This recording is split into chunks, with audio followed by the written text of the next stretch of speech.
Welcome back. It's time for my favorite segment each week. It's Alternate Shot with my friend, sometimes my enemy, now always my friend, Geoff Shackelford, our West Coast Bureau Chief, joining us from California. All right, Geoff, let's jump right into it this week. Both the PGA Tour and the European Tour have revamped their pace of play policies. What effect will this have on pace of play at the highest professional levels? Wow, I feel like that was a loaded question the way you read that, Tripp. That's spoken like a guy who dealt with this as a tour player, so I'm anxious to hear what you have to say. But obviously the number one thing that needed to be addressed has been addressed, which is that when you have a group of three players and one's a whole lot slower than the others, lumping everybody in the same basket's not fair. So in terms of fairness, the policy's been reimagined for that concept in mind. Now, you know, there's some layers and things that don't make a lot of sense. But as a fan, when you're out at a golf tournament and you see that one player that is just blatantly rude to the others and to the fans, you want that addressed. So the staff has the ability to do that. The downside is the staff has a lot more pressure on them now to kind of look at those players, look at the data, put them on this observation list and all these other things.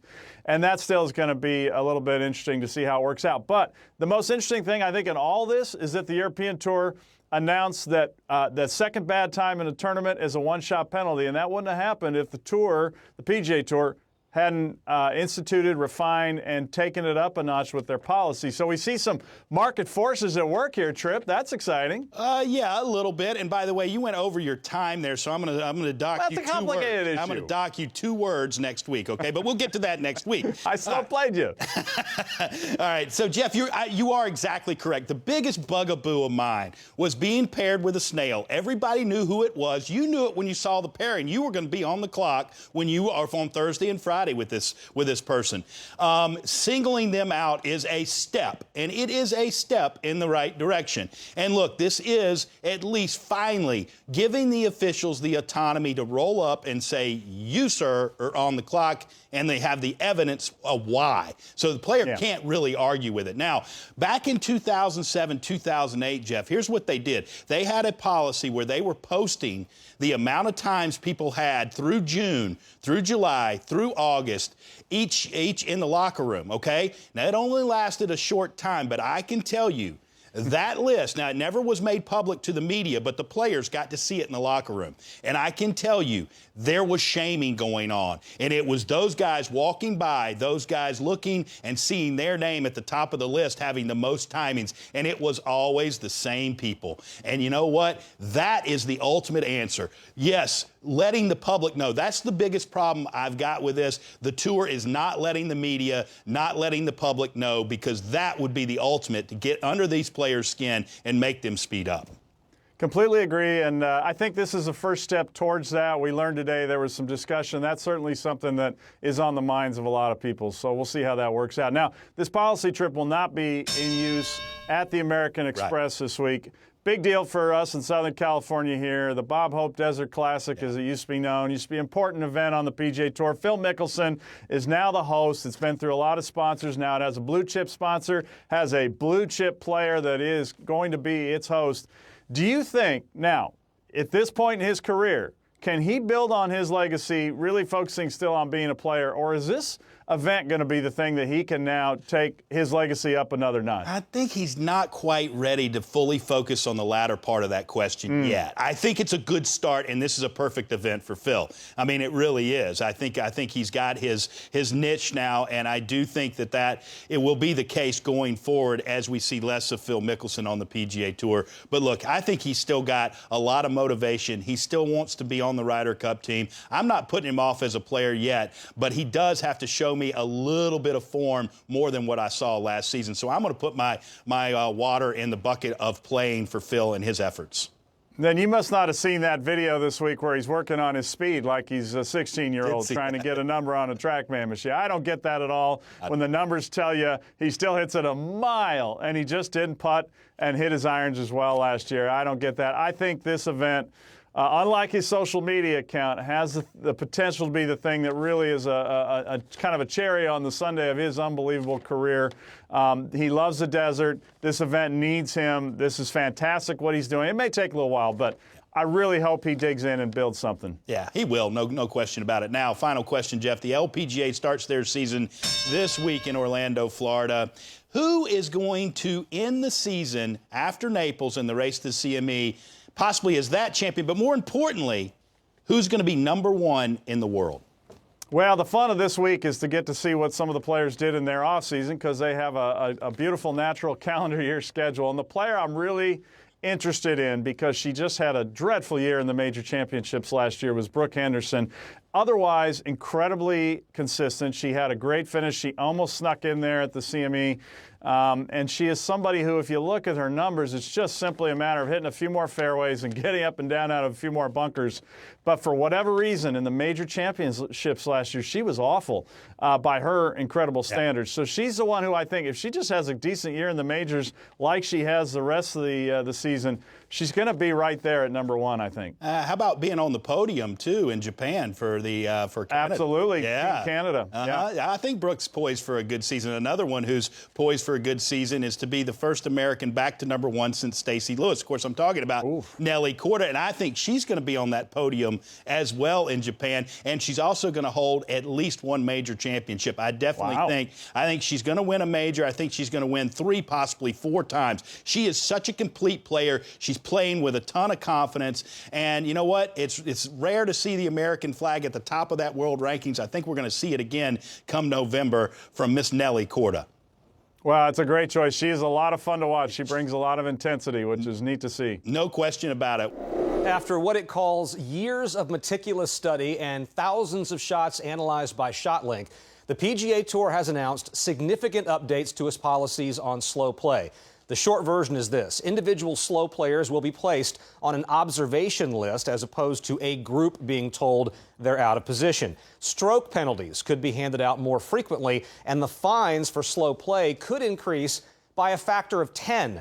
The tour will spend the next 3 months educating the players and us on the new rules before they go into effect at the RBC Heritage at Hilton Head in April.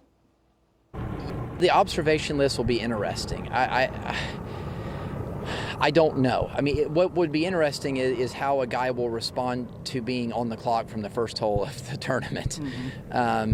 Usually, obviously, a group has to fall out of position and a few things have to happen. So I would say over time it's going to encourage guys to go faster sooner as opposed to just playing faster when they're on the clock.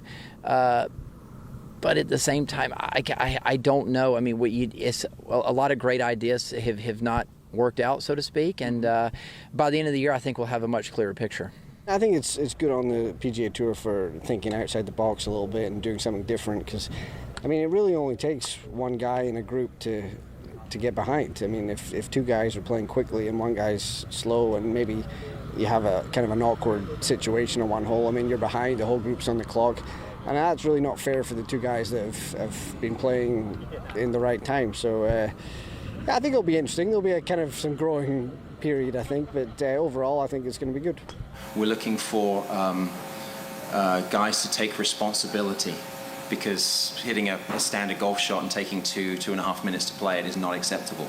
So taking ownership of that responsibility, however you want to phrase it, that's all about education, and then the perception then drastically changes if you do those 2 things, which are fairly straightforward, fairly painless games, to be honest. And that's basically all it is from our point of view. There's more to it, obviously the policy, but that was our feeling. It should be a fairly simple thing to fix, so hopefully this fixes it. Some of the players at the American Express in California reacting to the policy changes. Officials will now assess a 1-stroke penalty for the second bad time in a tournament, not a round, and for every bad time thereafter in the same tournament. Excessive shot times. If anybody takes more than 120 seconds to play a single shot, absent a good reason, that is a penalty. The observation list, you heard that mentioned. Historically, slow play policy focused on the group being out of position. Now the observation list puts focus on the individual, and that comes from shot length. They're going to figure out who is the most egregiously slow. The players go on and off that list based on a 10-tournament rolling period, and if they're on the list, they're subject to a 60-second average for all shots, the idea being focus on the play and not on the slowness of the group. Gary, Tripp, back to you guys. Well, first of all, Whit, your pace of presentation of all that, perfect, outstanding. Yes. You're not right on the observation yes. list. He stays off the list. Okay, realistically, these changes, the impact on slow play and the slow players, how realistic are they? Well, I think it's a step. Okay. And this has been needed for a long time. I was on the Player Advisory Council on both the Korn Ferry Tour and the PGA Tour, and this was a topic of conversation in every single meeting. And it was always, well, we don't want to hit them with shots. We don't want to, well, this is giving the firepower for that to happen. And it's going to be up to now and what they really wanted was for the players to police other players. And that's ultimately where it was. And there was some of that. There is some of that, but not to the extent needed to really speed up the snails.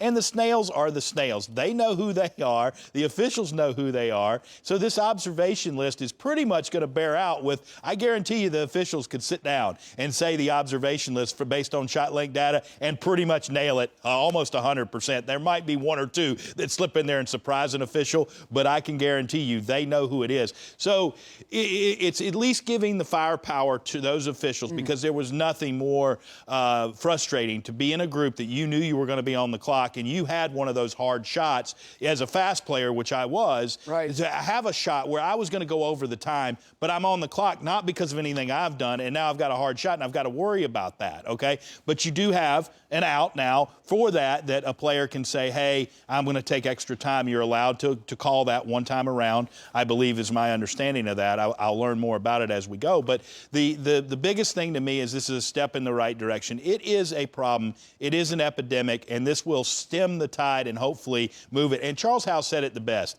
Think about this for those guys. They're going to step on the first tee, not behind anybody. At 11 o'clock, if that's your tee time, you're on the clock. Right. And that's a good thing. Do you think that the technology they're going to use and be able to identify by individual and not by group, are you encouraged by that? And do you think the members of the tour are as a whole? Well, see, this is the great thing about this policy because it is not subjective. It's objective. Yeah. Like the officials can go, here's your times by shot length, bud. You can argue with me and say, I have this vendetta against you or whatever. So it kind of alleviates the subjectivity that was put on rules officials and makes it much more objective, which is a wonderful thing because it's evidence, and you can't argue with that. Yeah, and also, last thing, you mentioned those officials being able to just use quantitative data. Yep. Do you think that will make them more inclined to just present it? Absolutely. Here it is, and there's the penalty. Because the subjectivity's gone. Yeah. And that was the one thing the officials didn't like was when did it start? When did the clock start? Or all those kind of things. Why am I always on the clock with you? Those kind of things. There was that subjectivity. It's gone now.